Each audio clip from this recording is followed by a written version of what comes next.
That's the cell that was laying on top of it. Yeah, and you can see this. It was literally folded in half. Now, what's interesting to me That's about another thing, don't fold your artwork. yeah, just a good rule in general. What's interesting to me about this piece, of course, is the coloration difference and the fact that they're not calling it Shockwave, they're calling it Decepticon's flash beam. So, as to what the significance of that is, I don't know. It could be that this was conceived of as possibly an alternate character or repaint for Shockwave, or it could be that this was done up before they had the final name in place. So this is just a description of the product. You know, it's like a flashlight. It's a flashlight. I'm just noticing that. We have a question already. Are you guys okay with photography? Yeah, I thought that was pretty neat.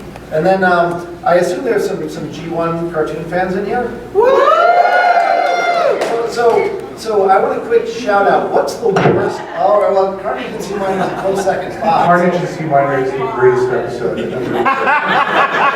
I got the answer. I'm doing the mentalist thing. I got the answer I was looking for. It starts with a B. There's definitely a B in it. It's a good spot. So the rest of the panel will be focused on this episode. Yeah, we didn't want to call it the bot panel because we were worried that people would misinterpret that. Yeah, we got Roland and Martin. We got Elsie, and we even have the man himself, Bot. An angry bot. Yes, that's your favorite, right? It's my favorite.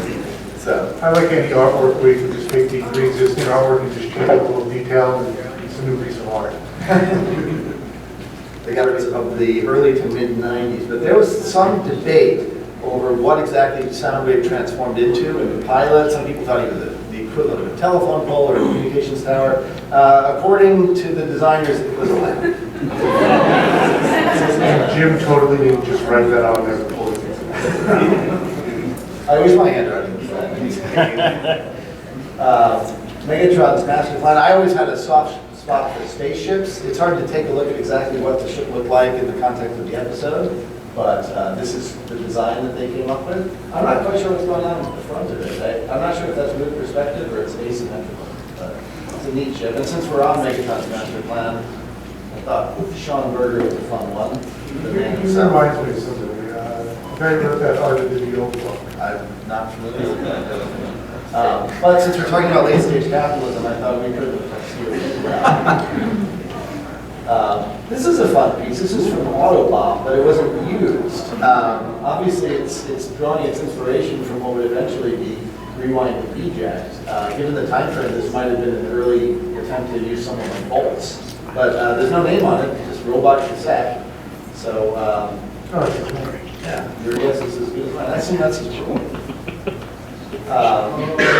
Autobots are always pretty popular. We managed to dig up the model sheets from the background ones. So they're just in there in the background. The Vandal picked up on them. This one was the smaller green one in a green light.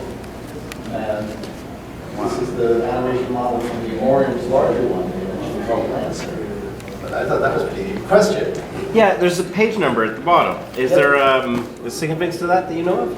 Yeah, I mean, there was big, many hundred sheet long binders compiling all the different animation models that they had. So if you kind of look through this, you can see these aren't all from the same one either. I think Burger was from a different pack, but you can kind of see roughly where they fall in the season.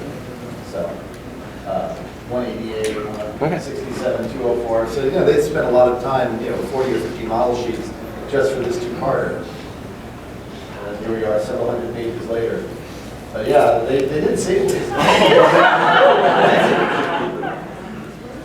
It's nice about this is you can see some of the directions they give the animators, such as the cannons on his head. It indicates that it moves inward, the cannons move inward, as well as the door, I think he says downward. It's trying to.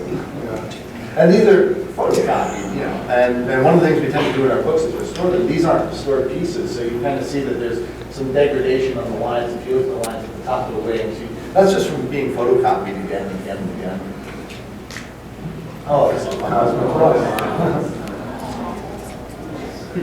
So I particularly like this, the Autobots in various stages of disintegration.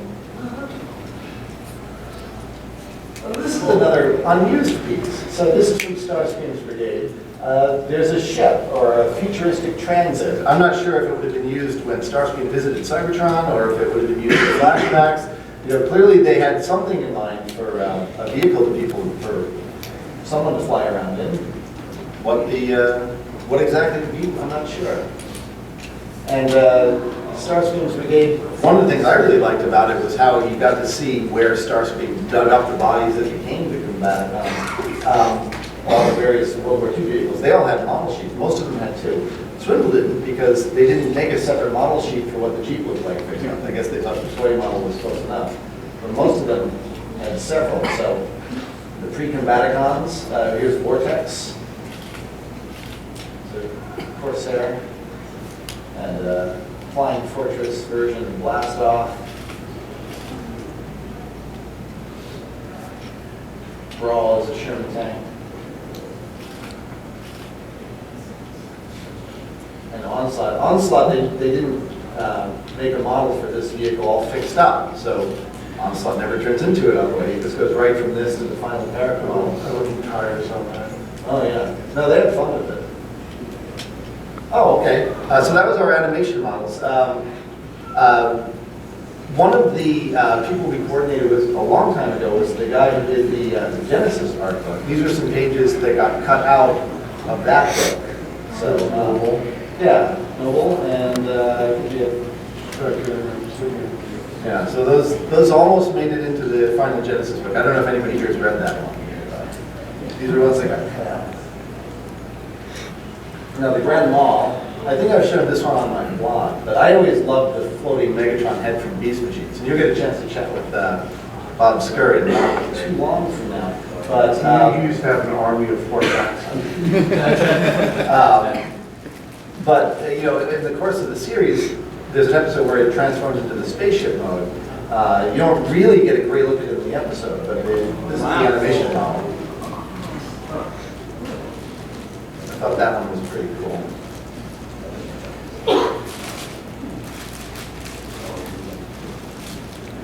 And then Transformers Prime. This was something that I got in the course of, what are you doing? Oh, yes.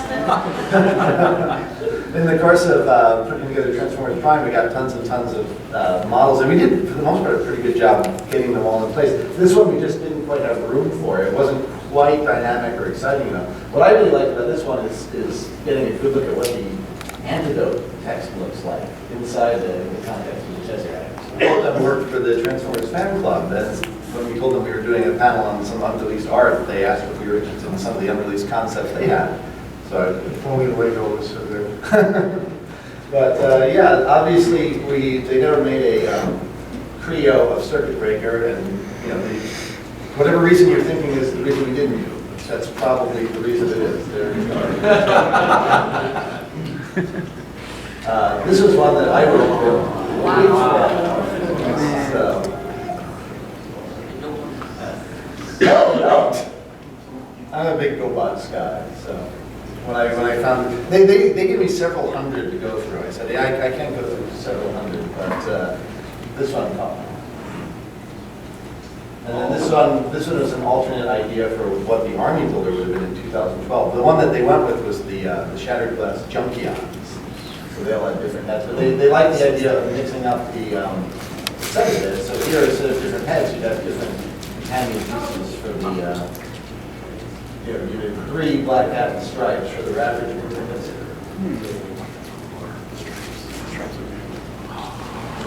This is another idea that they had. If the Shattered Glass Blaster versus Soundwave had been more successful, we might have seen one like this. You were saying the Black Cat was from a German comic? Yeah, a German comic book. Repaint. Copy of both were the early drafts. Yeah, in the early drafts of the Transformers movie, we mentioned the early prototype of the Autobot cassettes a little while before, but Bolts and Cubby were two of the early script presents for the Autobot cassettes, so they were thinking about doing them on. And then we have some generics from the first episode and playback from Marvel UK. And then another take on the crossover figures that we eventually got released with the G.I. Joe Club. But one of the early ideas was to try and pay homage to the Generation 2 unreleased laser cycles, Jazz and Soundwave from Human Alliance Tele. And interestingly enough, when the club proposed these figures to Hasbro, Hasbro's comment was that they might be better off using the original molds. So there was some talk about actually recreating these toys that we never got at all. Really great. And then, since we assume that we have some Transformers animated fans in here, yeah? Yeah. Saw that. Well, Marty Eisenberg gave one of these. So, some of the unreleased. Yeah, so these are all brainstorming for what the animated year might have looked like. Of course, what we got was the Stunticon job with all of the various Stunticons. But one of the ideas was Action Masters. Some of these guys, Jackpot and Brad, I think made it into the All-Star Almanac that we did. But other ones I didn't see until we were putting together this project. So we had a couple of different ideas for what Optimus Prime might look like, with the Action Master of the Powered Convoy, Cybertron, Optimus Prime into Kickoff, Data Frame, that was the mainframe wasn't available, the name for the Soundwave, Power Flash and whatnot. And another one of the concepts was The gentleman at the end here, who's called the Triceratops.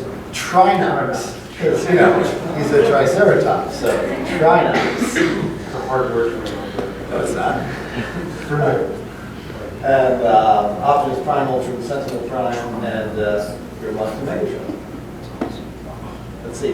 They also thought about doing a Japanese Generation 1 homage package. So, Blue Bacchus out of Blackout here.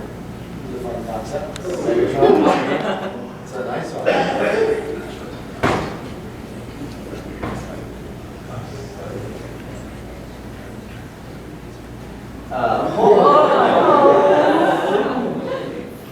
Now, I think the idea behind Overlord would have been to give him 3 faces, one based more on the classic Overlord, and then of course one that somehow nods to Mega and one that nods to Giga. I don't think the brainstorming ever got much beyond, into the how, but that was definitely the what.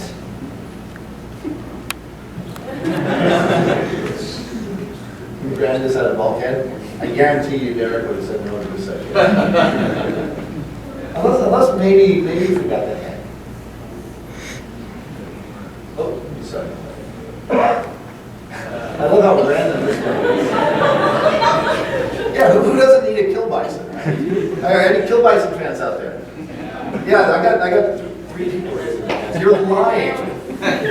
We got 3 liars in the audience. And yeah, that's a good one, huh? Go to you.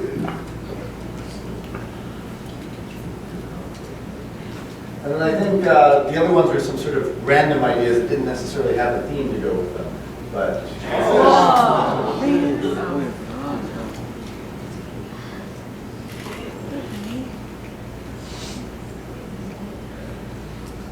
this one was one of my favorites. It looks like it. You think so? It needs the hat. Yeah. You can try that. They got the goatee going on. Yeah, they obviously are leaning into the shattered glass a little bit, but with its own spin. I like getting more movie stuff into animated.